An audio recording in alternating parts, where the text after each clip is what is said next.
Dear students of 11th standard economics, now I am going to explain chapter 5, market structure economics. First we are going to see the multiple choice question. First question, in which of the following is not a type of market structure, price will be very high. Not a type of market structure. Perfect competition ஒரு market structure, monopoly, duopoly, oligopoly. Perfect competition அப்படின்னா நிறைவு போட்டி அப்படிம்பாங்க. நிறைவு போட்டியில் எண்ணிலடங்கா வாங்குவோரும் எண்ணிலடங்கா விற்போரும் இருப்பாங்க. Monopoly அப்படின்னு single, போலினா செல்லர், மோனோனா சிங்கிள். இப்போ மோனோபோலினா சிங்கிள் செல்லர், டியோபோலினா டூ, டியோனா டூன்னு அர்த்தம், டியோபோலினா டூ செல்லர்ஸ், ஆலிகோபோலினா ஃபியூ செல்லர்ஸ், போலினா செல்லர்ஸ். அப்போ not price will be very high. Price will be not a type of market structure, price will be very high. எங்கே ப்ரைஸ் அதிகமாக இருக்காதுங்கிறாங்க. மோனோபோலியில் ப்ரைஸ் அதிகமாக இருக்கும், விலை அதிகமாக இருக்கும். டியோபோலியில் அதிகமாக இருக்கும், ஆலிகோபோலியிலும் அதிகமாக இருக்கும். பர்ஃபெக்ட் காம்படிஷனுங்கிறது வாங்குவோரும் நிறைய பேர் இருப்பாங்க, விற்கிறவங்களும் நிறைய பேர் இருப்பாங்க. அதனால் அங்கே ப்ரைஸ் அதிகமாக இருக்கிறதுக்கு வாய்ப்பு இல்லை. அதனால தான் not a type of market structure, price will be very high. Price will be very ஹைனா எங்கே ப்ரைஸ் அதிகமாக இருக்கும். Not a type of market structure, price will be very ஹைனா எந்த மார்க்கெட் ஸ்ட்ரக்சரில் விலை அதிகமாக இருக்காது அப்படிங்கிறாங்க. எந்த மார்க்கெட் ஸ்ட்ரக்சரில் ப்ரைஸ் அதிகமாக இருக்காது அப்படின்னா perfect competition. Perfect competition, imperfect competition, ரெண்டு காம்படிஷன். போட்டி அடிப்படையில் மார்க்கெட்டை ரெண்டாக பிரிக்கிறாங்க. நிறைவு போட்டி, நிறைகுறை போட்டி அப்படின்னு. பர்ஃபெக்ட் காம்படிஷனுங்கிறது நிறைவு போட்டி, நிறைகுறை போட்டின்னு இம்பர்ஃபெக்ட் காம்படிஷனுங்கிறது நிறைகுறை போட்டி. அதில் வரதான் monopoly, duopoly, oligopoly, monopolistic competition ஒன்று இருக்குது, அதில் கொடுக்கல. அப்போ எந்த மார்க்கெட் ஸ்ட்ரக்சரில் விலைவாசி ரொம்ப அதிகமாக இருக்காது அப்படின்னா பர்ஃபெக்ட் காம்படிஷனில். அடுத்து ஈக்குலிபிரியம் கண்டிஷன். எந்த மார்க்கெட் கண்டிஷன் எந்த மார்க்கெட் கண்டிஷனாக இருந்தாலும் ஈக்குலிபிரியம் சமநிலை எந்த இடம்னா எம்சி ஈக்குவல் டு எம்ஆர் ஞாபகம் வச்சுக்கணும். எம்சினா மார்ஜினல் காஸ்ட்டு, எம்ஆர்னா மார்ஜினல் ரெவன்யூ. மார்ஜினல் காஸ்ட்டும் மார்ஜினல் ரெவன்யூ எங்கே ஈக்குவலாக இருக்கோ அப்போ தான் ஈக்குலிபிரியம் கண்டிஷன் எக்ஸிஸ்ட். சமநிலை எங்கே உருவாகுது அப்படின்னாக்கா எம்சி ஈக்குவல் டு எம்ஆர். எம்சிங்கிறது மார்ஜினல் காஸ்ட்டு, எம்ஆருங்கிறது மார்ஜினல் ரெவன்யூ. இறுதிநிலை செலவும் இறுதிநிலை வருவாயும் சமமாக இருக்கிற இடத்துல தான் ஒரு ப்ரொடியூசர் உற்பத்தியை நிறுத்துவார். அது வரைக்கும் உற்பத்தி தொடங்குவாங்க. எம்சி ஈக்குவல் டு எம்ஆர் வரப்போ உற்பத்தியை ஸ்டாப் பண்ணுவாங்க. Which are the following is a feature of monopolistic competition. Monopolistic காம்படிஷனில் மோனோபோலிஸ்டிக் காம்படிஷனுங்கிறது ஒரு மார்க்கெட் ஸ்ட்ரக்சர். மோனோபோலிஸ்டிக் சேனலில் மெனி பையர்ஸ் மெனி செல்லர்ஸ் இருப்பாங்க. மெனி பையர்ஸ்னா ஒரு எக்ஸாம்பிள் சோப்பு, பாத் சோப், குளிக்கிற சோப்பு இருக்க, அது மோனோபோலிஸ்டிக் காம்படிஷன். நிறைய பேர் விற்பனை செய்கிறாங்க. அப்போ which are the following is a feature of monopolistic competition அப்படின்னா ப்ராடக்ட் டிஃபரன்ஷியேஷன். ப்ராடக்ட் டிஃபரன்ஷியேஷன் அர்த்தம் மாறுபட்ட பண்டங்கள். சோப்பு இருக்குது, எல்லாம் குளிக்கிறதுக்கு பயன்படுத்தக்கூடிய சோப்பு தான். ஆனால் ஏதோ ஒரு விதத்தில் ஒரு சோப்புக்கு லக்ஸ் இருக்குது, ஹமாம் இருக்குது. ஏதோ ஒரு இடத்துல ஒரு டிஃப்ரென்ஸ் இருக்கும். வாசனையில் டிஃப்ரென்ஸாக இருக்கலாம், அதாவது சைஸில் டிஃப்ரென்ஸாக இருக்கலாம், இல்லைன்னா அந்த கவரில் டிஃப்ரென்ஸ், ஏதோ ஒரு டிஃப்ரென்ஸ் இருக்கும். அதான் ப்ராடக்ட் டிஃபரன்ஷியேஷன். மோனோபோலிஸ்டிக் காம்படிஷனை பொறுத்த வரைக்கும் அதனுடைய இயல்பு என்னன்னாக்கா ப்ராடக்டில் மாறுபட்ட பண்டங்கள். ஒரு பண்டத்துக்கும் வித்தியாசம் இருக்கும். எல்லாம் குளிக்கிறதுக்கு பயன்படுத்தக்கூடிய சோப்பு தான், ஆனால் எல்லாத்துக்கும் ஏதோ ஒரு வித்தியாசம் இருக்கும். அது a firm under monopoly can earn dash in short run அப்படின்னா சூப்பர் நார்மல் ப்ராஃபிட், அதிகபட்ச லாபம். அதிகபட்ச மோனோபோலினா சிங்கிள் பையர், சிங்கிள் செல்லர். போலினா செல்லர், மோனோபோலினாக்கா சிங்கிள் செல்லர். ஒரு பண்டத்தை ஒருவரே உற்பத்தி செஞ்சு விற்பனை செஞ்சால் மோனோபோலி.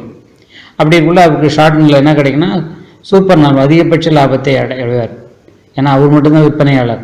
ஒரு பண்டத்தை ஒருத்தர் தான் உற்பத்தி செஞ்சு விற்பனை செய்கிறார் அப்படின்னு இருந்தால் அப்போ அவருக்கு ஷார்ட் ரனில் குறுகிய காலத்தில் என்ன கிடைக்குன்னா சூப்பர் நார்மல் ப்ராஃபிட் கிடைக்கும். அடுத்தது next, there is no excess capacity under perfect competition. perfect competition excess capacity இருக்காது. excess capacity இருக்கிறது வாய்ப்பு இல்லை. மோனோபோலியில் எக்ஸஸ் கெப்பாசிட்டி இருக்கும், மோனோபோலிஸ்டிக் காம்படிஷன் எக்ஸஸ் கெப்பாசிட்டி இருக்கும், ஆலிகாபோலியில் எக்ஸஸ் கெப்பாசிட்டி இருக்கும். ஆனால் பர்ஃபெக்ட் காம்படிஷன் நிறைவு போட்டியை பொறுத்த வரைக்கும் எக்ஸஸ் கெப்பாசிட்டி இருக்காது. Next 6th, profit of a firm is obtained.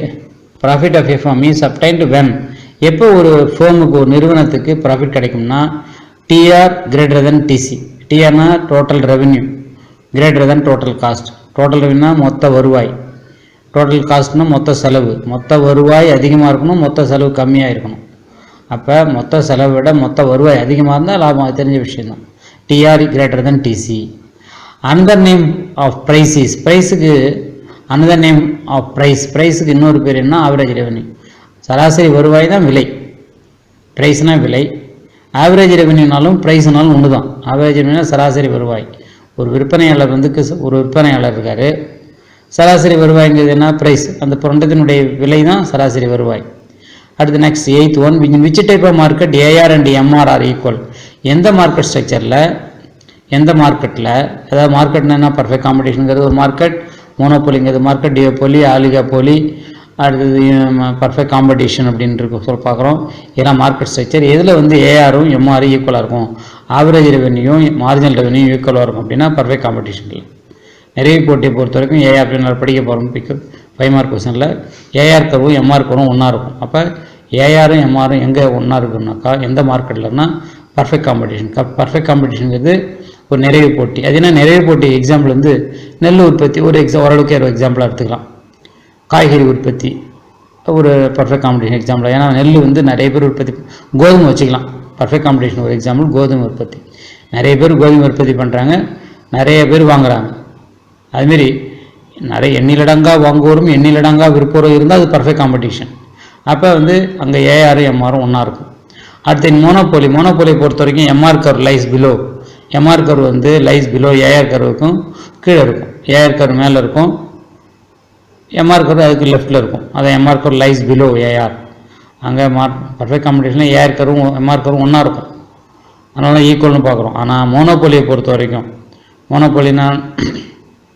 Monopoly தமிழில் முற்றுரிமைமாங்க.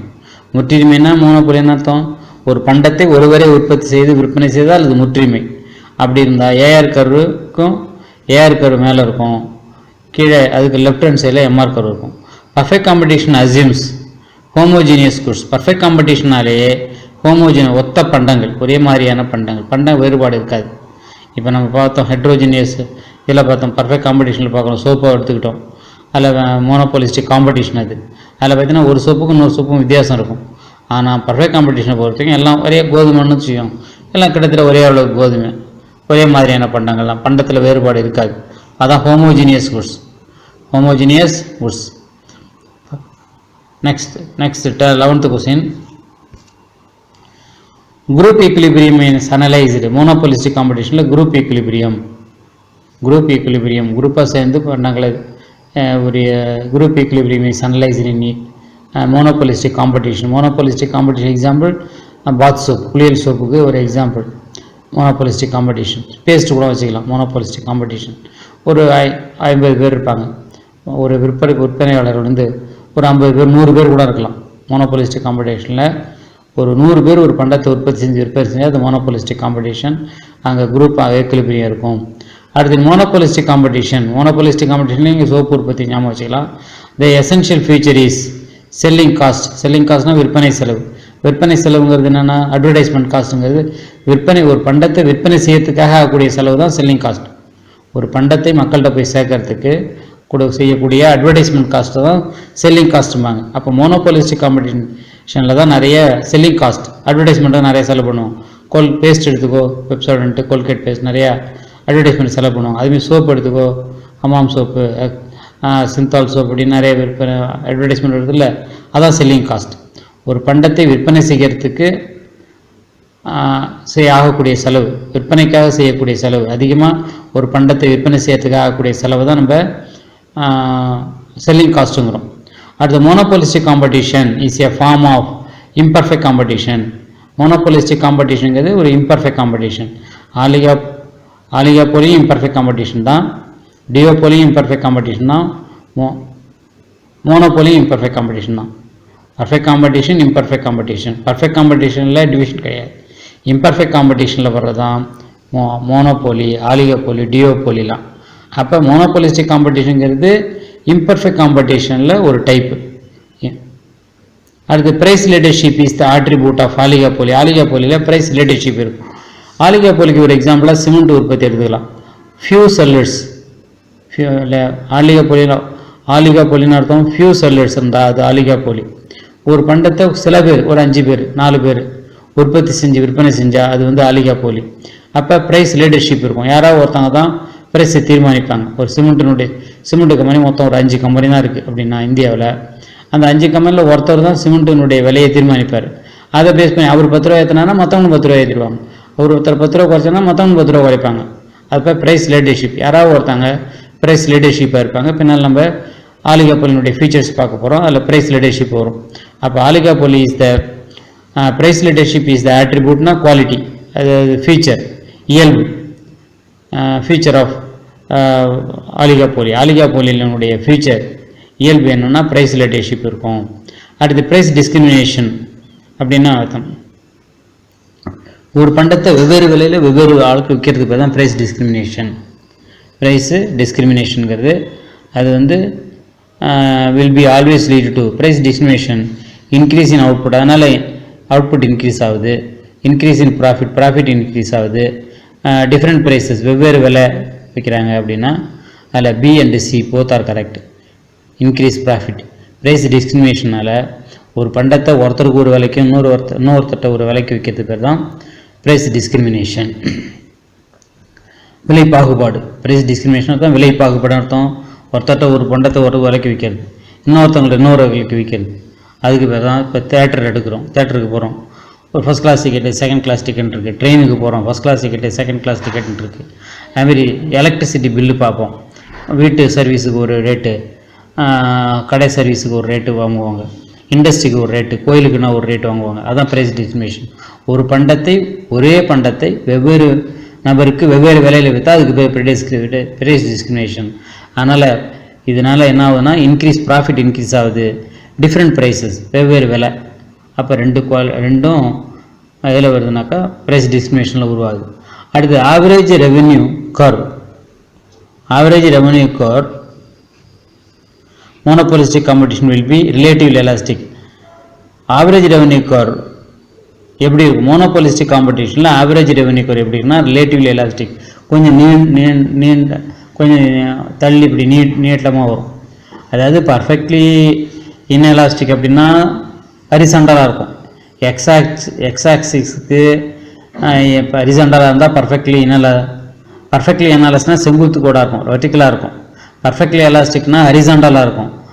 யூனிட்ரி எலாஸ்டிக்னா அது ரொம்ப அதிகமாக இருக்காது, ஒரு 45 டிகிரி லைனில் வரும். ரிலேட்டிவ்லி எலாஸ்டிக்னா கொஞ்சம் தள்ளி போகும். அதுக்கு பிறகு ரிலேட்டிவ்லி எலாஸ்டிக். பின்னால் நம்ம உங்களுக்கு படம் போட்டு காட்டினா தெரியாது, ரிலேட்டிவ்லி எலாஸ்டிக்காக இருக்கும். அடுத்தது under perfect competition the shape of the demand curve of the firm. Perfect காம்படிஷனில் டிமாண்ட் கர்வ் எப்படி இருக்குன்னா ஹரிசாண்டலாக இருக்கும். பர்ஃபெக்ட் காம்படிஷனில் ஷேப் ஆஃப் த டிமாண்ட் கர்வுடைய ஷேப்பு எப்படி இருக்குன்னா ஏஆர் கர்வாக தான், எம்ஆர் கர்வாக தான், அதுதான் டிமாண்ட் கர்வும்பாங்க.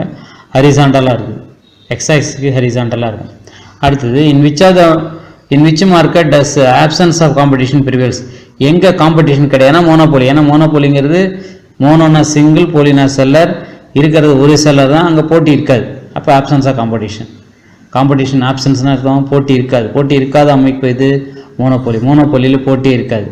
ஏன்னா இருக்கிறதே ஒரே ஒரு விற்பனையாளர் தான். ஒரு பண்டத்தை ஒருவரே உற்பத்தி செய்து ஒருவரே விற்பனை செய்கிறார். நம்ம நாட்டில் பொறுத்த வரைக்கும் ரயில்வே துறை இருக்க அது மோனோபோலி. ஏன்னா அது இந்தியன் கவர்மெண்ட், இந்தியன் ரயில்வே மட்டும்தான் ரயில்வே ஓட்டுறாங்க, வேறு யாரும் விடல. அப்போ அதில் போட்டி இருக்காது. அடுத்து which are the following involves maximum exploitation of consumer. எங்கே எக்ஸ்ப்ளாய்டேஷன், நுகர்வோர்கள் சுரண்டப்படுறாங்க அதிகமாக மோனோபோலியில். ஏன்னா மோனோபோலியில் ஒரே ஒரு விற்பனையாளர் தான். அப்போ என்ன செய்வார், எவ்வளோ விலை அதிகமாக விற்பார், அதனால் நுகர்வோர்கள் சுரண்டப்படுவாங்க. அடுத்த example for selling cost example advertisement cost. Selling காஸ்ட்னா விற்பனை செலவுன்னு அர்த்தம். அட்வர்டைஸ்மெண்ட் காஸ்ட்டை தான் நம்ம செல்லிங் காஸ்ட்னு சொல்கிறோம். Thank you students. we will see the 2 more questions in the next video. Dear students of 11th standard, Economics. Now I am going to explain chapter 5, market structure. Now we are going to see the 2 more questions. First, define market. Market na enna? Market na angadi, adha sandai appdi vechikalam. In economics, the term market refers to a system of exchange between the buyers and the sellers of a commodity directly or indirectly.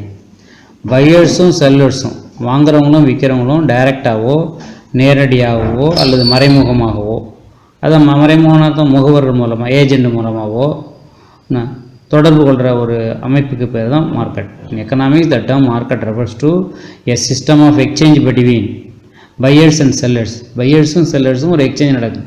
Exchange of commodity, பண்ட பரிமாற்றம். கமாடிட்டினா பொருள், எக்ஸ்சேஞ்சுனா பரிமாறுறது, பண்டங்கள் பரிமாறுறாங்க. பையர்ஸும் செல்லர்ஸும் நடக்கக்கூடிய ஒரு இடத்துக்கு பேர் தான் அங்காடி. அது டைரெக்டாக இருக்கலாம், இன்டைரக்டாக இருக்கலாம். வாங்குறவங்களை இருக்கிறோம் நேரடியாக தொடர்பு கொள்ளலாம், இல்லை இன்டைரக்டாக மறைமுகமாக தொடர்பு கொள்ளலாம். அதாவது மறைமுகமான அர்த்தம் ஒரு ஃபோன் கால் மூலமாக, ஃபோன் கால் மூலமாக சில பேர் என்ன செய்வாங்க, எங்களுக்கு 10 மூட்டை பொட்டுக்கடலை அனுப்பி வைங்கன்னு ஃபோன் பண்ணி சொல்லுவார், 5 மூட்டை மிளகாய் அனுப்புங்கன்னு சொல்லுவார். இதெல்லாம் வந்து ஃபோன் மூலமாக, ஏஜெண்ட் மூலமாக. அடுத்து who is a price taker, விலை ஏற்பவர். விலை ஏற்பவர்னா என்ன? A price taker is a seller who has no control to fix price. ஒரு செல்லருக்கு ப்ரைஸை ஃபிக்ஸ் பண்ணக்கூடிய கண்ட்ரோல் இருக்காது. ஃபார் குட்ஸ் அண்ட் சர்வீசஸ், தன்னுடைய பண்டங்களுக்கோ பணிகளுக்கோ ஒரு செல்லருக்கு ப்ரைஸை ஃபிக்ஸ் பண்ணக்கூடிய கண்ட்ரோல் இருக்காது. ப்ரைஸ் டேக்கர் அவர் இருக்கக்கூடிய விலையை ஏற்றுக்கணும். A price taker simply has to accept the market price. மார்க்கெட்டில் என்ன ப்ரைஸ் இருக்கோ அதை ஏற்றுக்கணும். ஒரு செல்லர், ஒரு விற்பனையாளர். இப்போ நான் நெல் உற்பத்தியாளர் இருக்கார், நெல் உற்பத்தி பண்ணுறேன், நான் நெல் உற்பத்தி பண்ணேன்ட்ட 300 மூட்டை நெல் உற்பத்தி பண்ணுறேங்க அப்படின்னா, நான் வந்து விலையை நெல்லுடைய விலையை நான் நிர்ணயம் பண்ண முடியாது. மார்க்கெட்டில் என்ன விலை போகுதோ அந்த விலைக்கு என்னுடைய நெல்லை நான் கொடுத்துருவோம். அப்போ ஐஎம் ஏ ப்ரைஸ் டேக்கர். இது பர்ஃபெக்ட் காம்படிஷனில் சொல்லுவாங்க. பர்ஃபெக்ட் காம்படிஷனில் அங்கே எல்லாமே ப்ரைஸ் டேக்கர் தான். ப்ரைஸ் ஃபிக்ஸ் பண்ண முடியாது. மோனோபோலியில் ப்ரைஸ் ஃபிக்ஸ் பண்ணுவார். ஆனால் பர்ஃபெக்ட் காம்படிஷன் நிறைவு போட்டின்னு சொல்லுவாங்கல்ல, எண்ணிலடாங்க வாங்குவோர் எண்ணிலடாங்க விற்போர் இருப்பாங்க. கோதுமை நிறைய பேர் உற்பத்தி பண்ணுறாங்க, நிறைய பேர் உற்பத்தி பண்ணுறாங்க, நிறைய பேர் வாங்குறாங்க. வாங்குறவங்களோ விற்கிறவங்களோ விலையை தீர்மானிக்க முடியாது. என்ன மார்க்கெட்டில் என்ன விலை போகுதோ அந்த விலையை கொடுத்து நான் விலைக்கு நம்ம விற்றுட்டு வரணும். நான் 500 மூட்டை கோதுமை உற்பத்தி பண்ணாலும் நான் என்ன செய்யணும், என்ன விலைக்கு போகுதோ அந்த விலைக்கு நான் கொடுத்துட்டு வரணும். நான் வந்து 500 மூட்டை நெல் கோதுமை வச்சுட்டு நான் வந்து விலையை தீர்மானிக்க முடியாது. ஐஎம் ஏ ப்ரைஸ் டேக்கர், விலை ஏற்பவர். இருக்கக்கூடிய விலையை நான் ஏற்றுக்கணும். A price taker is a seller who has no control to fix the prices for the goods and services. அவருக்கு எந்த கண்ட்ரோலும் இருக்காது ப்ரைஸை ஃபிக்ஸ் பண்ணுறதுக்கு. A price taker simply has to accept the market price. மார்க்கெட்டில் என்ன அங்காடியில் என்ன விலை போதோ அதை அக்செப்ட் பண்ணிக்கணும். அதான் price taker. Point out the essential features of pure competition. Perfect காம்படிஷனாலும் பியூர் காம்படிஷனாலும் ஒன்று தான். There is no difference. அப்போ ஞாபகம் வச்சுன்னா pure competition, perfect competition. Large number of buyers and sellers. பையர்ஸும் வாங்குறவங்க நிறைய பேர் இருப்பாங்க, விற்பனைகளும். பியூர் காம்படிஷனில் அந்த கோதுமை உற்பத்தி, வீட்டு ப்ரொடக்ஷனை எடுத்துக்கலாம், இல்லை பேடி உற்பத்தி, நெல் உற்பத்தி எடுத்துக்கலாம். Free entry and exit. யார் வேணாலும் உள்ளே வரலாம், யார் வேணாலும் வெளியே போகலாம். அது என்ன ஃப்ரீ என்ட்ரினா, இப்போ என்கிட்ட நான் 5 ஏக்கர் நெல் இருக்குன்னா நெல் போட்டாலும் போடலாம், நெல் போடாமல் வந்தாலும் இருக்கலாம். என்ன யாரும் ஃப்ரீ என்ட்ரி அண்ட் எக்ஸிட். என்னை விருப்பப்பட்டால் நான் நெல் போடலாம், இன்னும் விருப்பப்படலான்னா நெல் போடாமல் இருக்கலாம், நெல் போடாமல் கரும்பு கூட போடலாம். அதான் free entry exit. Homogeneous product and uniform price. Homogeneous ப்ராடக்ட்லாம் ஹோமோஜினியஸாக கிட்டத்தட்ட நெல்லுங்கிறது இப்போ டிஃப்ரெண்ட் கைண்ட்ஸாக நெல் சொல்கிறாங்க ஒழிஞ்சு கிட்டத்தட்ட நெல்லாம் கிட்டத்தட்ட ஒரே மாதிரி தான், கோதுமைலாம் ஒரே மாதிரி தான். அதான் ஹோமோஜினியஸ் ப்ராடக்ட். யூனிஃபார்ம் ப்ரைஸ்லாம் பார்த்தீங்கன்னா யூனிஃபார்மாக இருக்கும். Absence of transport cost. Pure காம்படிஷனை பொறுத்த வரைக்கும் டிரான்ஸ்போர்ட் காஸ்ட் கிடையாது. போக்குவரத்து செலவு இல்லை அப்படிம்பாங்க. அப்போ pure competition also known as perfect காம்படிஷனாலும் pure competition. Perfect competition, imperfect competition. Perfect காம்படிஷனில் கைண்ட்ஸ் கிடையாது, பல்வேறு டைப்ஸ் கிடையாது. ஆனால் இம்பர்ஃபெக்ட் காம்படிஷனில் நிறைய டைப்ஸ் இருக்குது. அதில் தான் monopoly, duopoly, oligopoly, monopolistic competition 4 சொல்கிறோம். Monopoly, duopoly, oligopoly, monopolistic competition 4 imperfect காம்படிஷனில் வரும். பர்ஃபெக்ட் காம்படிஷனாலே large number of buyers, large number of sellers. Pure competition, perfect காம்படிஷனால் ஞாபகத்து வர வேண்டியது நெல் உற்பத்தியோ இல்லை கோதுமை உற்பத்தியோ. ஓரளவுக்கு ஒரு எக்ஸாம்பிள், கரெக்டான எக்ஸாம்பிள் கிடையாது அது, ஓரளவுக்கு உற்பத்தி ஓரளவுக்கு நம்ம ஞாபகம் வச்சுக்கலாம். கோதுமை உற்பத்தி வந்து பியூர் காம்படிஷனில் வருது. Large number of buyers, large number of sellers, நிறைய பேர் வாங்குறவங்க நிறைய பேர் இருக்காங்க, கோதுமை வாங்குறவங்க நிறைய பேர் இருக்காங்க, விற்கிறவங்க நிறைய பேர் இருக்காங்க. ஃப்ரீ என்ட்ரி அண்ட் எக்ஸிட், யார் வேணாலும் உள்ளே வரலாம், யார் வேணாலும் விவசாயத்தில் ஈடுபட்டு கோதுமை உற்பத்தி பண்ணலாம், நெல் உற்பத்தி பண்ணலாம், இல்லை வெளியே போயிடலாம், உற்பத்தி பண்ணால் சோக்கு மரம் போடலாம். அடுத்து ஹோமோஜினியஸ், கிட்டத்தட்ட ஒரே மாதிரியான பண்டங்கள், யூனிஃபார்ம் ப்ரைஸ், யூனிஃபார்ம் ஒரே மாதிரியான விலை, ஆப்சன்ஸ் ஆஃப் டிரான்ஸ்போர்ட் காஸ்ட், அங்கே வந்து விற்பனை செலவு இல்லை, போக்குவரத்து செலவு இல்லை. அடுத்து what is selling cost? Selling காஸ்ட்னா என்ன? விற்பனை, செல்லிங் காஸ்ட்னா விற்பனை செலவு. ஒரு பண்டத்தை விற்பனைக்காக, ஒரு பண்டத்தை அதிகமாக விற்பனைக்காக, கூடுதலாக விற்கிறதுக்காக செய்யக்கூடிய செலவு தான் செல்லிங் காஸ்ட். இப்போ சோப்பு இருக்குது, அமாம் சோப்பு இருக்குது, விளம்பரம் செய்யறதுனால தான் அதிகமாக விற்பனை ஆகுதுங்கிறாங்கல்ல. விளம்பரம் இல்லைன்னா அதிக விற்பனை ஆகாது. எவ்வளோ 75 வருஷமாக கோல்கேட் பேஸ்ட் கம்பெனிக்காரன் இருக்கான், 100 வருஷமாக 75 வருஷமாக இந்த மார்க்கெட்டில் இருக்காங்க, பேஸ்ட் உற்பத்தி பண்ண. இருந்தாலும் விளம்பரம் பண்ணால் தான் அவங்களால தன்னுடைய பண்டத்தை கொண்டு சேர்க்க முடியுது. விளம்பரம் செய்யலைன்னா கோல்கேட் பேஸ்ட் விற்பனை படுத்துரும். அப்போ அதான் செல்லிங் காஸ்ட். விளம்பரத்துக்காக செய்யக்கூடிய செலவு தான் செல்லிங் காஸ்ட்டும்பாங்க. Selling cost refers to those expenses which are incurred for popularizing, அதான் ஞாபகம், அந்த வேர்டை ஞாபகம் வச்சுங்க, பாப்புலரைஸ் பண்ணுறது. த டிஃபரன்ஷியேட்டட் ப்ராடக்ட், டிஃபரன்ஷியேட்னா மாறுபட்ட பண்டங்கள். அதாவது கிட்டத்தட்ட பெப்சோடன்ட் இருக்குது, கோல்கேட் இருக்குது, ரெண்டும் ஒரே மாதிரியான பண்டங்கள் தான். ஆனால் ஏதோ ஒரு டிஃப்ரென்ஸ், ஏதோ ஒரு கலரில் டிஃப்ரென்ஸ், ஒரு வித்தியாசம் இருக்கும். அதான் differentiate product and increasing the demand for it. அப்போ தான் அதனுடைய டிமாண்டை இன்க்ரீஸ் பண்ண முடியும், அதனுடைய தேவையை அதிகரிக்க முடியும். இந்த செல்லிங் காஸ்ட்டுங்கிறது தேவையை அதிகரிக்கிறது, ஒரு பண்டத்தினுடைய தேவையை அதிகரிக்கிறது செய்யக்கூடிய செலவு தான் செல்லிங் காஸ்ட். அதாவது விளம்பரத்துக்காக, அப்படி சிம்பிளாக சொன்னால் விளம்பர செலவு தான் நம்ம செல்லிங் காஸ்ட்னு வச்சுக்கலாம்.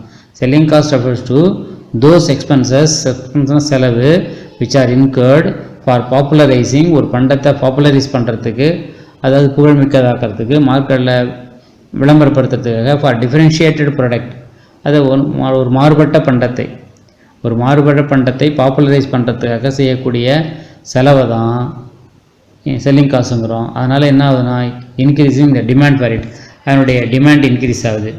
நெக்ஸ்ட் 25th கொஸ்டின், சிம்பிளான கொஸ்டின் தான். Demand curve of a firm for the following. Perfect காம்படிஷனில் டிமாண்ட் கர்வ் எப்படி இருக்கும், மோனோபோலியில் டிமாண்ட் கர்வ் எப்படி இருக்கும்? Perfect competition, imperfect competition. Perfect காம்படிஷனில் டிமாண்ட் கர்வ் ஹரிசாண்டலாக இருக்குது. பின்னால் நான் படிக்க போகிறோம், இந்த டிமாண்ட் கர்வ் தான் ஏஆர் கர்வ், இந்த டிமாண்ட் கர்வ் தான் எம்ஆர் கர்வ். ஆனால் இங்கே டிமாண்ட் கர்வ் மட்டும் கேட்டதுனால நம்ம டிமாண்ட் எழுதிட்டோம். எக்ஸாக்சியில் பொறுத்த வரைக்கும் குவான்டிட்டி ஆஃப் அவுட்புட்டு, ஒய்எக்ஸில் ப்ரைஸ்னு எழுதிக்கணும். அங்கே ஒரு ஹரிசாண்டலாக ஒரு கோடு போட்டு, எக்ஸாக்ஸுக்கு ஹரிசாண்டலாக ஒரு கோடு போட்டு டிமாண்ட், அதான் டிமாண்ட் கர்வ். அடுத்து மோனோபோலி பொறுத்த வரைக்கும் டிமாண்ட் கர்வ் எப்படி இருக்குன்னா, எப்படி இருக்குன்னா அப்படியே ஸ்லாண்டிங்காக கீழ் நோக்கி வருது, ஸ்லாண்டிங்காக கீழ் நோக்கி வருது.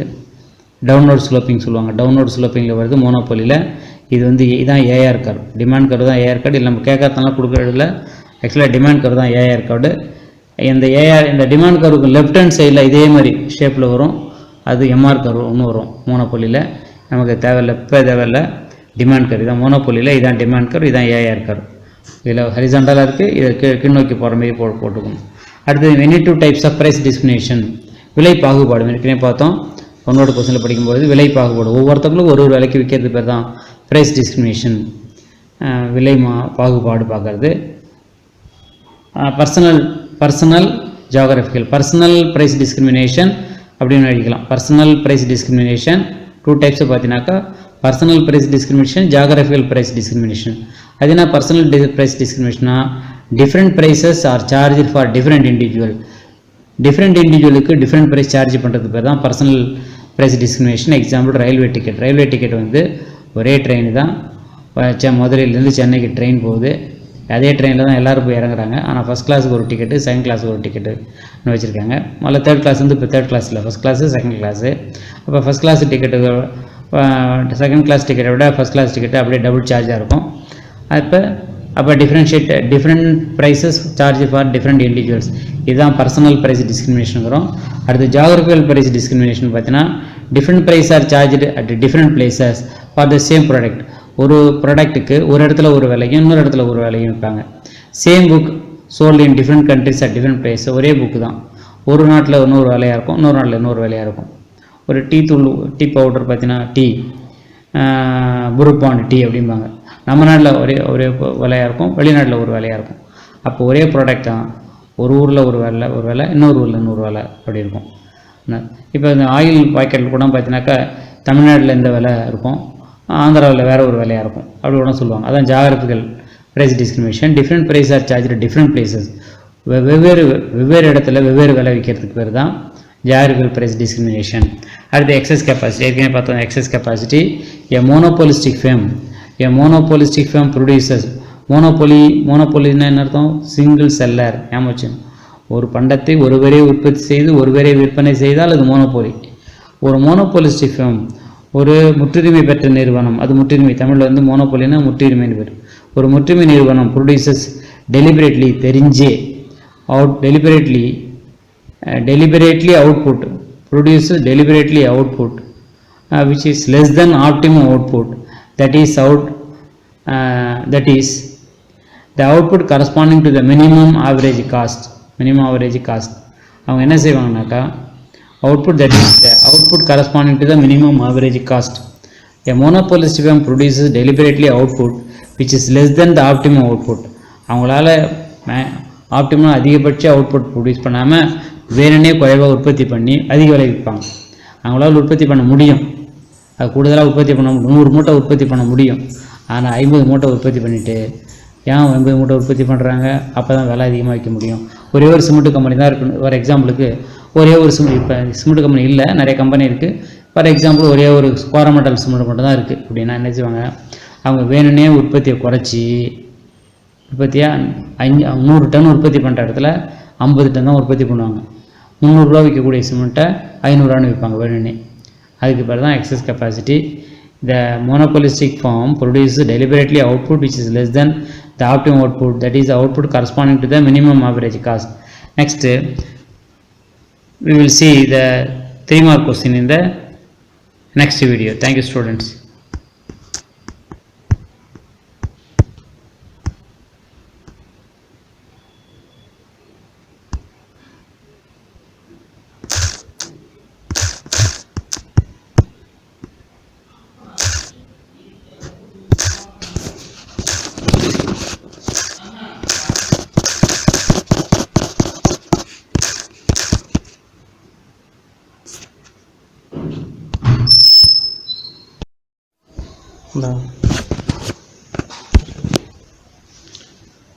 Dear students of 11th standard economics, now I am going to explain chapter 5, market structure. Now we are going to see the 3 mark questions. First 28th question, what are the features of market? ஒரு market உங்கள் அங்காடியினுடைய இயல்பு என்ன? buyers and sellers of the commodity or service. ஒரு அங்காடினா அங்கே buyers இருப்பாங்க, sellers இருப்பாங்க. அடுத்து commodity to be bought and sold. அந்த இடத்துல ஒரு பொருளானது வாங்கப்படும், விற்கப்படும். பாட்னா வாங்கிறது, சொல்லுன்னா விற்கிறது. ஒரு வாங்கக்கூடிய பண்டங்கள் இருக்கும். பையர்ஸ் இருப்பாங்க, செல்லர்ஸ் இருப்பாங்க, வாங்கக்கூடிய விற்கக்கூடிய பண்டங்கள் இருக்கும். Price agreeable to buyers and sellers. பையர்ஸுக்கும் செல்லர்ஸுக்கும் அக்ரியபிள்னா 2 பேரும் ஒத்துக்கக்கூடிய ப்ரைஸ் நிலவும் விலையானது. Direct or indirect exchange. Direct எக்ஸ்சேஞ்சோ அல்லது இன்டைரக்ட் எக்ஸ்சேஞ்சோ, நேரடியாகவோ வாங்குவோரும் விற்பவரும் நேரடியாகவோ அல்லது மறைமுகமாகவோ ஏஜெண்ட் மூலமாகவோ தொடர்பு ஏற்படுத்திக் கொள்வாங்க. அதான் மார்க்கெட். மார்க்கெட்டில் வாங்குறவங்க இருப்பாங்க, விற்கிறவங்க இருப்பாங்க. வாங்கக்கூடிய விற்கக்கூடிய பண்டங்கள் இருக்கும் 2. அக்ரி பிரைஸானது ஒரு விலை நிலவும். அந்த விலையை வாங்குறவங்களும் விற்கிறவங்களும் ஏற்றுக்கக்கூடிய ஒரு விலையை நிலவும். அடுத்து டைரக்ட் இன்டைரக்ட் எக்ஸ்சேஞ்ச். டைரக்டாகவோ இன்டைரக்டாகவோ அங்கே எக்ஸ்சேஞ்ச் நடைபெறும். அடுத்து 29th question, specify nature of entry of competition, perfect competition and monopoly. Perfect காம்படிஷனில் என்ட்ரி எப்படி இருக்கும், மோனோபோலியில் எப்படி என்ட்ரி இருக்கும்? என்ட்ரியை பொறுத்த வரைக்கும் எப்படி அதனுடைய டிஃபரன்ஷியேட் கேட்குறாங்க. நேச்சர் ஆஃப் என்ட்ரியை பொறுத்து பர்ஃபெக்ட் காம்படிஷன்லேயும் மோனோபோலி. பர்ஃபெக்ட் காம்படிஷன் ஏற்கனவே பார்த்தோம். Imperfect competition. பர்ஃபெக்ட் காம்படிஷனில் டைப்ஸ்க்கெலாம் கிடையாது. பர்ஃபெக்ட் காம்படிஷனுங்கிறது எண்ணிலடங்காக வாங்குவோரும் எண்ணிலடங்காக விற்பவரும் வரும். அதான் பர்ஃபெக்ட் காம்படிஷன். ஏற்கனவே சொன்னோம். பர்ஃபெக்ட் காம்படிஷன் எக்ஸாம்பிள் நெல் உற்பத்தியை ஓரளவுக்கு எக்ஸாம்பிளாக வச்சுக்கலாம். மோனோபோலிங்கிறது சிங்கிள் செல்லர். போலினா செல்லர், மோனோனா சிங்கிள். ஒரு பண்டத்தை ஒருவரே உற்பத்தி செய்து விற்பனை செய்தால் அது மோனோபோலி. நம்ம நாட்டை பொறுத்தவரை ரயில்வே துறைங்கிறது மோனோபோலியில் இருக்குது. ஆனால் அது கவர்மெண்ட் இருக்கிறனால அதில் வந்து மோனோபோலி வந்து அதிகமாக விலையெல்லாம் விற்க மாட்டாங்க. அடுத்து சப்போஸ் ஒரு எக்ஸாம்பிள் நீங்களே கற்பனையாக வச்சுக்கலாம், ஒரே ஒரு சிமெண்ட் கம்பெனி தான் இருக்குது, கோரமண்டல் சிமெண்ட் கம்பெனி தான் இருக்குது அப்படின்னா என்ன நடக்கும் அப்படின்னு ஒரு கற்பனையாக வச்சுக்கலாம். அடுத்து பர்ஃபெக்ட் காம்படிஷனில் எப்படி இருக்குன்னா, யார் வேணாலும் முன்னாடியே சொன்னோம், நெல் உற்பத்தினா யார் வேணாலும் உள்ளே வர்றதோ வெளியே போகிறதோ ஈஸி, யாரும் தடை கிடையாது. ஃப்ரீ என்ட்ரி ஃப்ரீ எக்ஸிட்டும்பாங்க. நான் 5 ஏக்கர் நல்லா இருக்குன்னா நெல் போட்டாலும் போடலாம், நெல் போடலனாலும் போடல.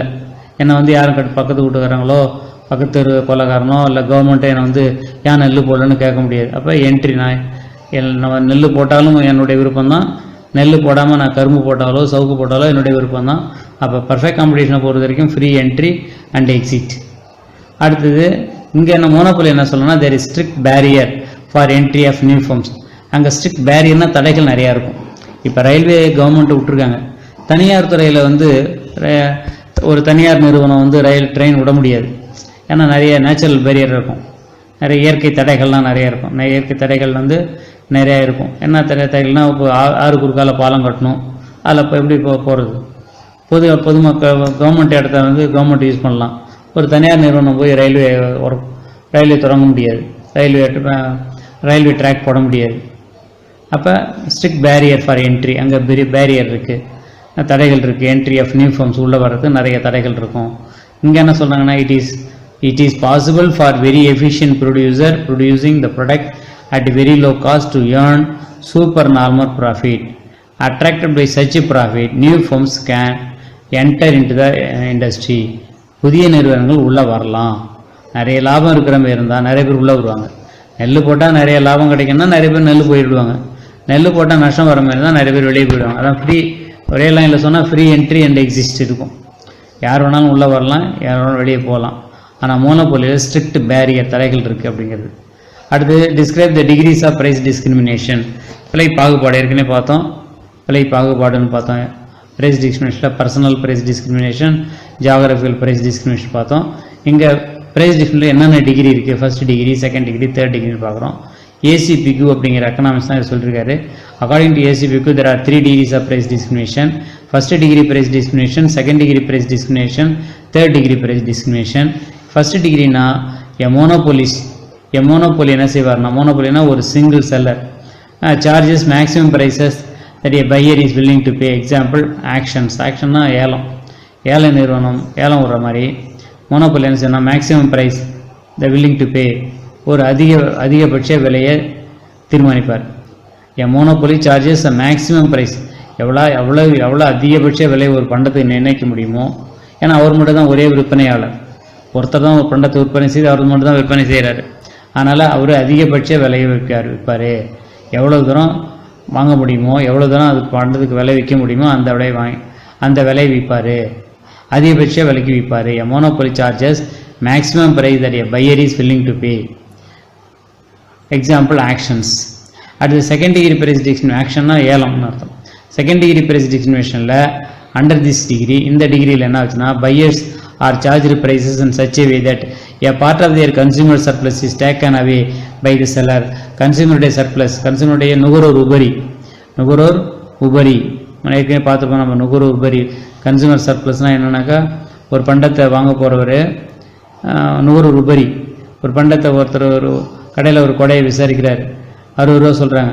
ஆனால் உள்ளுக்குள்ளே இவர் வந்து 100 ரூபா கொடுத்தாலும் வாங்கலான்னு பாரு. ஆனால் அந்த கொடை அவருக்கு 60 ரூபாய்க்கு கிடச்சின்னா 40 ரூபா ஒரு கன்சூமர் சர்ப்ளஸ் கிடைக்குது. அதுமாரி இந்த டிகிரியில் என்ன செய்யணும், buyers are charged price achieve that a part of the consumer surplus is taken away by the seller. Seller என்ன செய்வார்னா, கன்சூமர் சர்ப்ளஸ்னுடைய ஒரு பகுதி, ஒரு பார்ட்டை இவர் எடுத்துக்குவார். அப்போ இது எங்கே நடக்குதுன்னா, சினிமா தேட்டரில் பார்த்தீங்கன்னா டிஃப்ரெண்ட் ப்ரைஸு வச்சுருப்பாங்க. ஒருத்தவங்களுக்கு ஒரு வேலை first class ticket, second class டிக்கெட்னு விற்கிறாங்கல்ல, தேர்ட் கிளாஸ் டிக்கெட், இதான் வந்து அங்கே வச்சுக்கிறாங்க. அடுத்தது தேர்ட் டிகிரி ப்ரைஸ் டிஸ்கிரிமினேஷன். இந்த மோனோபோலி என்ன செய்வாங்க, ரயில்வே பொறுத்த வரைக்கும் மோனோபோலி தான். Monopoly split the entire market into few sub மார்க்கெட்டாக பிரிப்பாங்க. ஒரு ஃபியூ சப் மார்க்கெட்டாக பிரித்து and charge different prices in each sub market. ஒரு மார்க்கெட்டுக்கும் ஒரு ப்ரைஸ் வைப்பாங்க. ரயில்வே டிக்கெட்டு நம்ம எலக்ட்ரிசிட்டி போர்டை கூட அது எக்ஸாம்பிளாக சொல்லலாம். நிறைய மார்க்கெட் என்ன செய்கிறாங்க, நிறைய சப் மார்க்கெட்டாக பிரிப்பாங்க.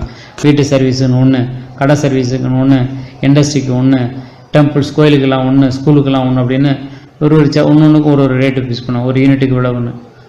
வீட்டு சர்வீஸாக இருந்தால் கம்மியாக இருக்கும், கடை சர்வீஸாக இருந்தால் அதிகமாக இருக்கும் ஒரு யூனிட்டுக்குன்னு. அப்போ ஒரு மார்க்கெட்டை சப் மார்க்கெட்டாக பிரித்து ஒரு மார்க்கெட்டுக்கும் ஒரு சப் மார்க்கெட்டுக்கும் ஒரு ப்ரைஸ் வச்சுப்பாங்க. அது 3rd டிகிரி. அடுத்து state the meaning of selling cost. விற்பனை செலவு. விற்பனை ஏற்கனவே சொன்னால் விளம்பரத்துக்காக செய்யக்கூடிய செலவு தான் விற்பனை செலவுங்கிறோம். It was Chamberlin who introduced the analysis of selling cost. இந்த செல்லிங் காஸ்ட்டுங்கிற அனாலிசிஸ் இன்ட்ரடியூஸ் பண்ணது யாருன்னா சாம்பர்லின்கிறவர். Selling cost play the key role in monopolistic competition. Monopolistic காம்படிஷனுங்கிறது சோப்பு உற்பத்தி ஏற்கனவே சொல்லியிருக்கோம். ஒரு எக்ஸாம்பிள் ஞாபகம் வச்சுக்கணும் நீங்கள். மோனோபாலிஸ்டிக் காம்படிஷன்னா சோப்பு உற்பத்தி.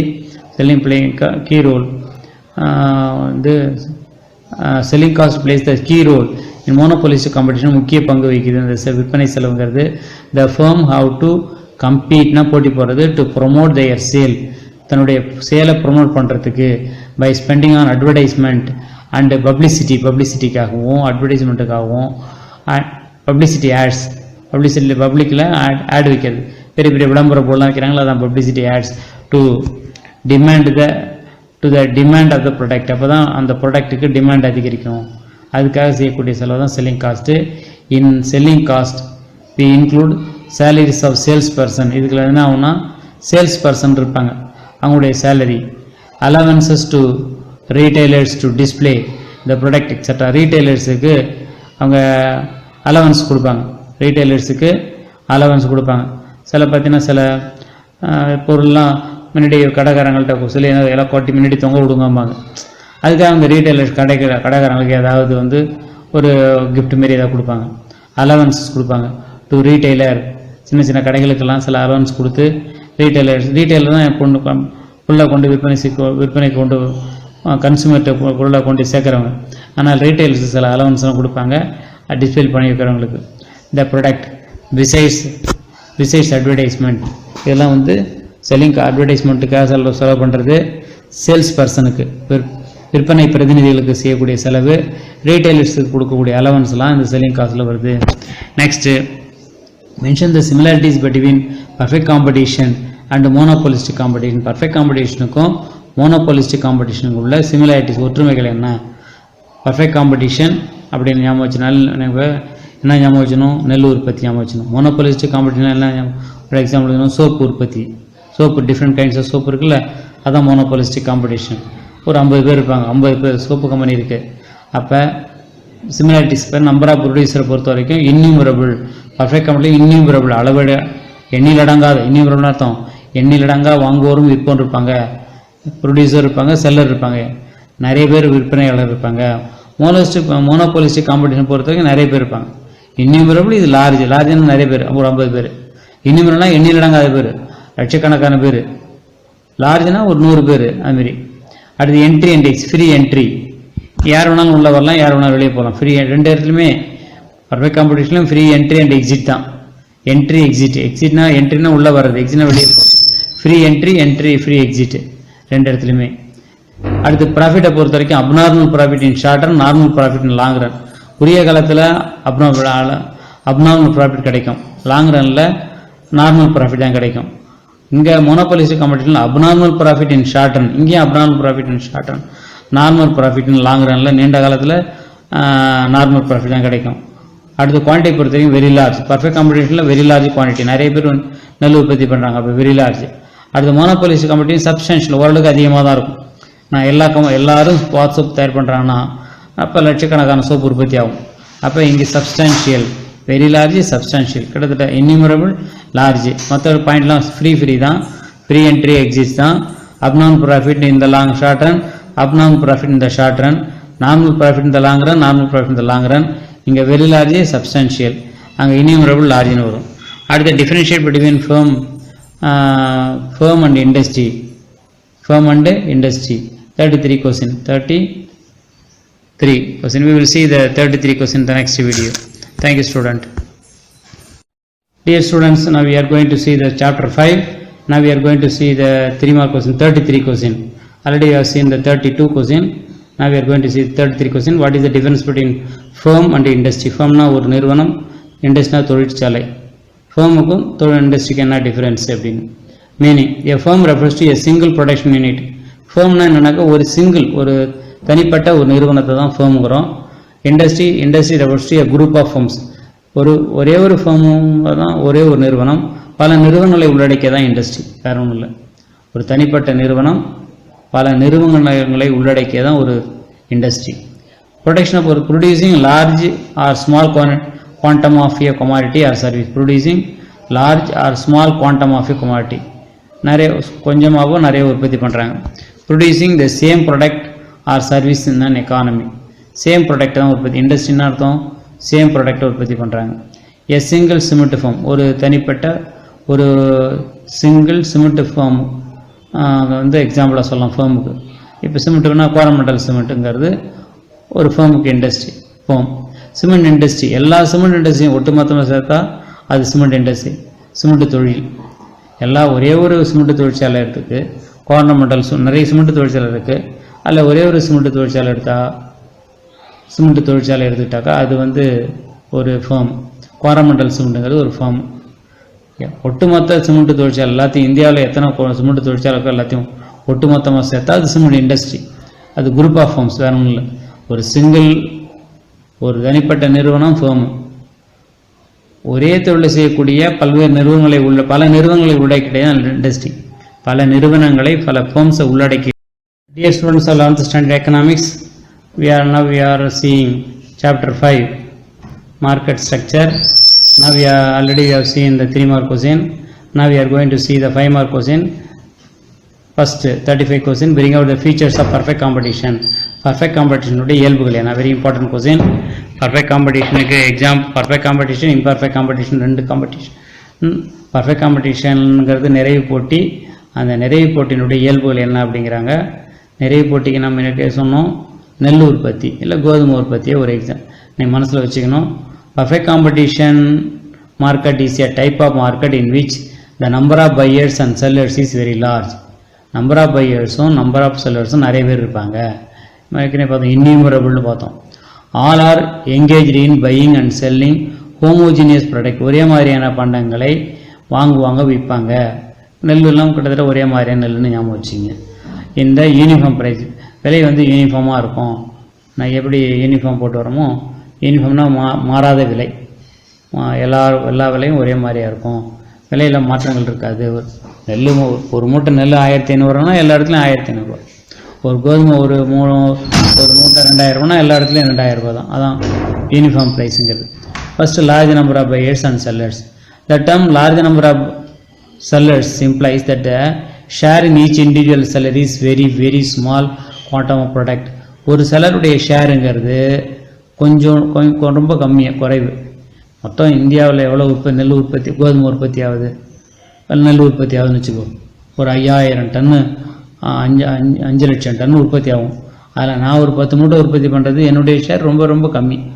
நான் ஒரு 10 மூட்டை நெல் தான் நான் உற்பத்தி பண்ணுறேன் அப்படின்னா என்னுடைய ஷேர் மொத்த உற்பத்தியில் என்னுடைய ஷேர் ஒரு செல்லருடைய ஷேர் இருக்க அது ரொம்ப ரொம்ப கம்மி.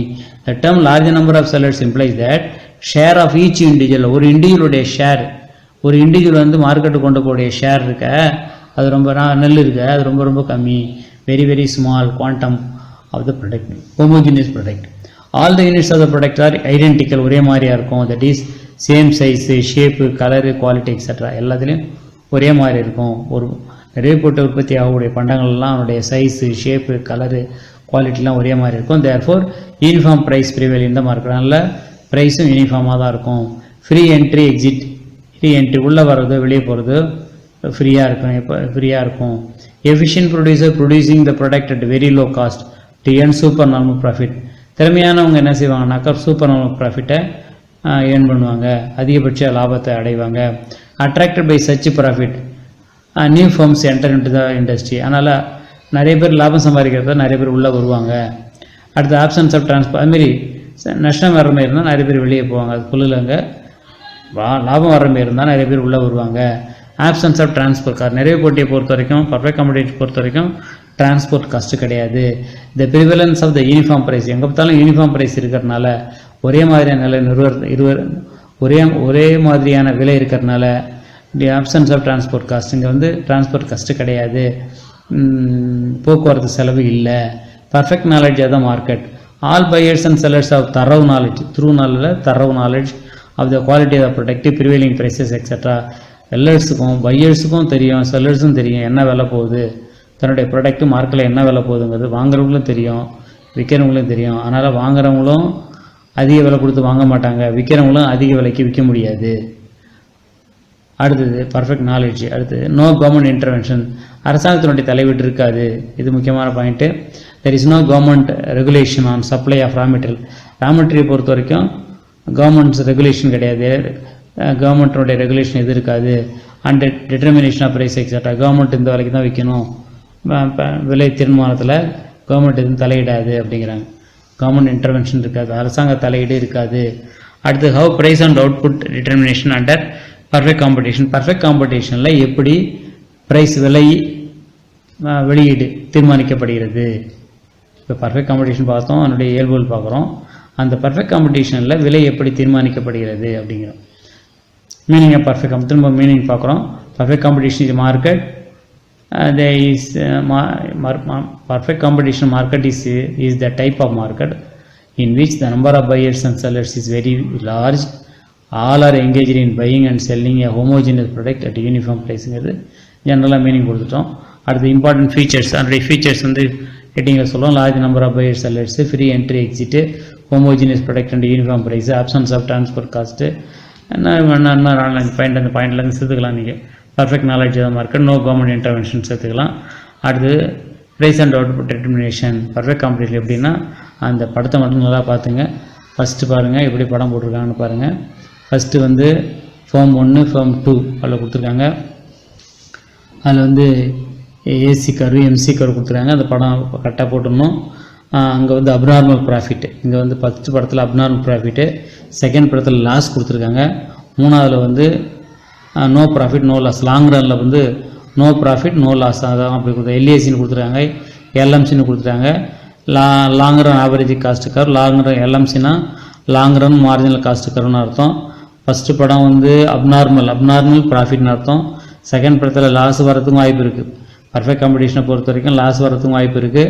அடுத்தது நார்மல் ப்ராஃபிட், அதாவது லாபமோ நஷ்டமோ இல்லாத சூழ்நிலையில் இருக்கிறதுக்கும் வாய்ப்பு இருக்குது. ஏஆருங்கிறது ஆவரேஜ் ரெவென்யூ கர், எம்ஆருங்கிறது மார்ஜினல் ரெவென்யூ கர், ஏசிங்கிறது ஆவரேஜ் காஸ்ட் கர், எம்சிங்கிறது marginal cost curve. The firm under perfect competition take the price. Perfect காம்படிஷனை பொறுத்த வரைக்கும் டேக் த ப்ரைஸ் அட் 10. அந்த படிச்சுட்டு படத்தை வச்சு எக்ஸ்பிளைன் பண்ணுறாங்க. Price at 10 from the industry and start adjusting their quantity produced. For example, QD equal to 50, 100 minus 5P, 100 minus 5P, and QS equal to 5P at equilibrium. QD equal to QS, therefore 100 minus 5P equal to 5P னு கொடுத்துறாங்க. 100 equal to 100P, 100 10 divide பண்ணி P equal to QD equal to demand, P equal to 10, P equal to price, QD அப்படின்னு கொடுத்து கடைசியாக கொடுத்தாங்க quantity supply equal to 15 கொடுத்தாங்க. Therefore 50 equal to 50 அப்படின்னு கொடுத்துறாங்க. இந்த டோட்டல் ரெவென்யூ எவ்வளோனாக்கா total 50 × 10 equal to 500. It is total cost வந்து எவ்வளோ ஆகுதுன்னா டோட்டல் ரெவென்யூ வந்து 500, டோட்டல் காஸ்ட் பார்த்தீங்கன்னா 5 × 12, 50 × 12 600. தேர்ஃபோர் டோட்டல் லாஸ் செகண்டில் total loss 5 and 600 minus 500 equal to 100 கொடுத்துட்டாங்க. ப்ரைஸ் ஈக்குவல் டு ஏஆர், ப்ரைஸ்னாலும் ஏஆர்னாலும் ஒன்று தான். எம்ஆர் பர்ஃபெக்ட் காம்படிஷன் பொறுத்த வரைக்கும் ஏஆர் தவிர எம்ஆருக்கு ஒன்றா இருக்கும். அண்டு மினிமம் ஏசின்னு கொடுத்துருக்காங்க. இதில் வந்து ஜென்ரலாக டயக்ராம் தான் முக்கிய இம்பார்ட்டன்ட் டயக்ராம். அதில் வந்து ஃபஸ்ட்டு மீனிங் பர்ஃபெக்ட் காம்படிஷனுடைய மீனிங் பார்த்துக்கணும்.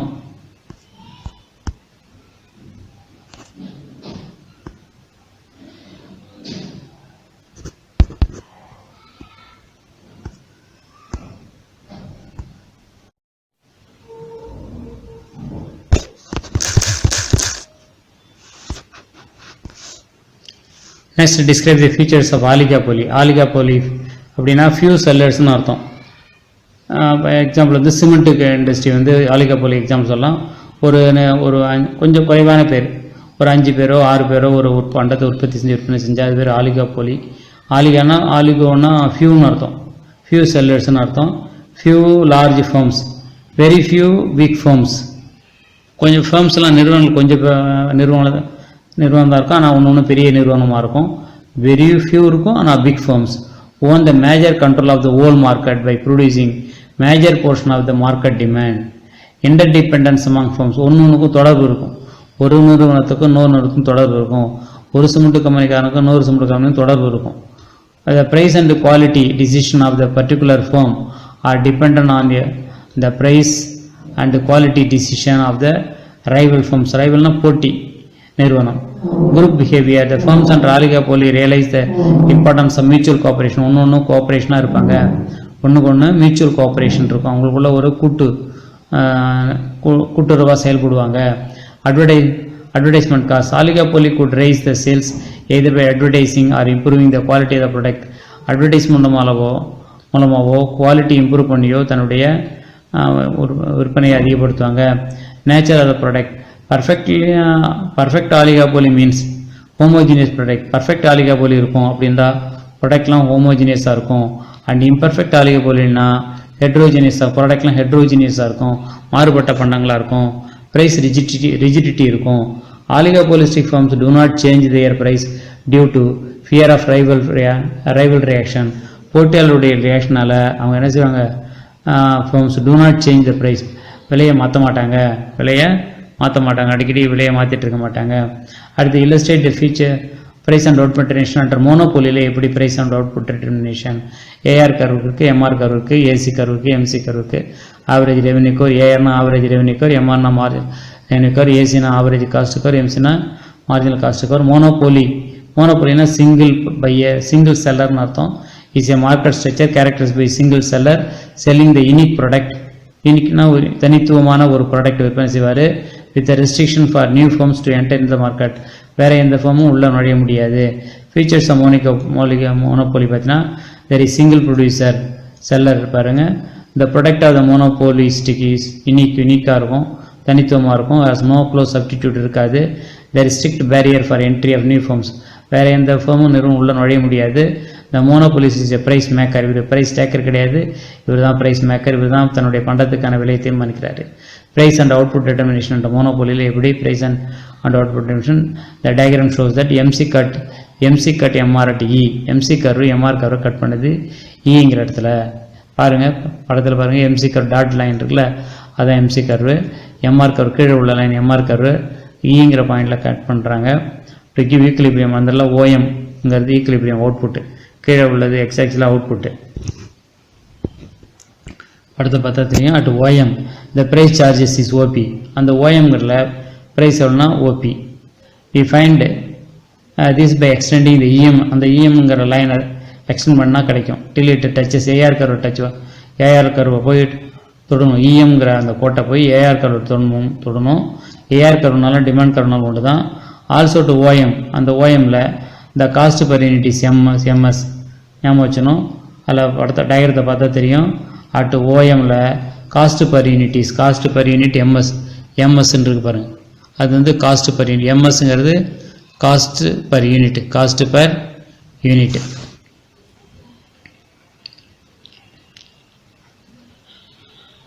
therefore profit per unit ங்கிறது SQ or total profit வந்து PQRS.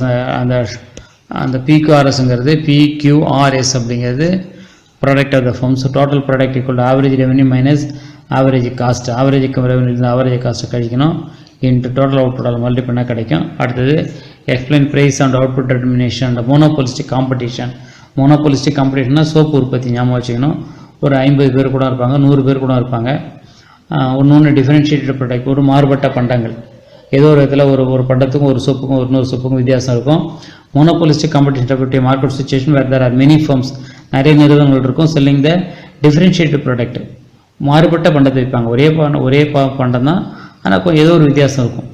Important features large number of buyers and many sellers. Firms produce differentiated product விற்பனை செய்வாங்க. Firms compete with each other by incurring selling cost இருக்கும். அட்வர்டைஸ்மெண்ட்டுக்காக நிறைய செலவு பண்ணி போட்டி போடுவாங்க. நான் ப்ரைஸ் காம்படிஷன் அதில் short and profit, short and loss. Short ரனில் ப்ராஃபிட்டும் வரும், ஷார்ட் ரனில் லாஸும் வரும். லாங் ரன் ஈக்குவல் மூணும் படம் கொடுத்துருக்குறாங்க. Short and profit, short run loss. Short Ranil profit வரதுக்கும் வாய்ப்பு இருக்குது. திறமையான நிறுவனம் வந்தால் ப்ராஃபிட் ஏர்ன் பண்ணுவாங்க, திறமையற்ற நிறுவனம் வந்தால் நஷ்டம் வரும். லாங் ரனில் எப்படி ஈக்குலிபிரியம் அப்படின்னு 3 படத்தையும் போட்டு காட்டுருக்காங்க. Explanation the profit maximization is achieved when MC equal to MR. எந்த எப்போ வேணும் ப்ராஃபிட் எப்படின்னா MC equal to MR, the total profit PQRS, the total loss அடுத்த படத்தில் டோட்டல் லாஸ் PQLK.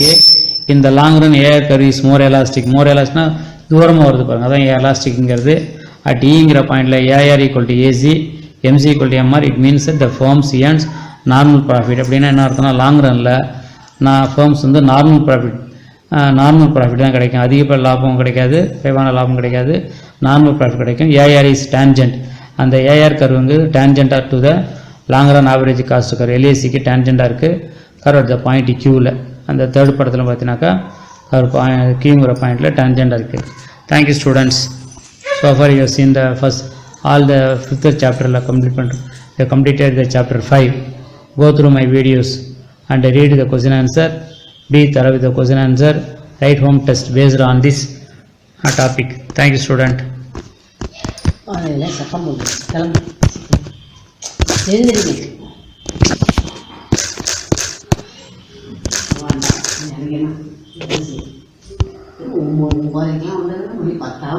முடியல